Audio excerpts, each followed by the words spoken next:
ಅವರು ತುಂಬಾ ಈಸಿಯಾಗಿ ಮೂವ್ ಆನ್ ಆಗೋದ್ರು ಅಲ್ವಾ.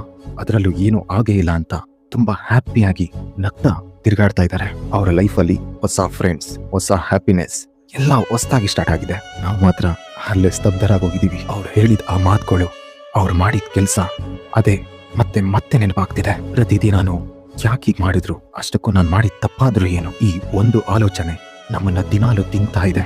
ಯಾರಿಗಾದ್ರೂ ಹೇಳಿದ್ರೆ ಇನ್ನೂ ಅಲ್ಲೇ ಇದೆಯಾ, ಯಾಕೆ ಮೂವ್ ಆನ್ ಆಗು ಅಂತ ತುಂಬಾ ಸಿಂಪಲ್ ಆಗಿ ಹೇಳ್ಬಿಡ್ತಾರೆ.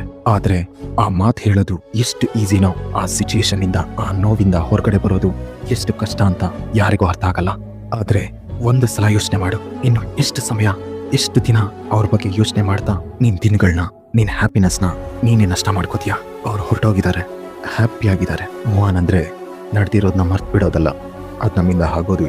ಮೂವ್ ಆನ್ ಅಂದ್ರೆ ಆ ನೋವು ನಿನ್ ಈ ದಿನಾನ, ನಿನ್ ಫ್ಯೂಚರ್ನ ಕಂಟ್ರೋಲ್ ಮಾಡಕ್ ಬಿಡದೆ ಇರೋದು. ಆ ಗಾಯ ಇರುತ್ತೆ, ಆದ್ರೆ ಅದಕ್ಕಿಂತ ಇಂಪಾರ್ಟೆಂಟ್ ನೀನ್ ಸೆಲ್ಫ್ ರೆಸ್ಪೆಕ್ಟ್. ಅವರು ನಿನ್ ಲೈಫ್ ನಲ್ಲಿ ಒಂದು ಚಾಪ್ಟರ್ ಅಷ್ಟೇ. ಅದರ ನೆಕ್ಸ್ಟ್ ಪೇಜ್ ನಲ್ಲಿ ಹೊಸ ಚಾಪ್ಟರ್ ನಿನಗೋಸ್ಕರ ಕಾಯ್ತಾ ಇದೆ. ಆ ಚಾಪ್ಟರ್ನ ನೀನೇ ಬರೆಯೋಕೆ ಟ್ರೈ ಮಾಡು.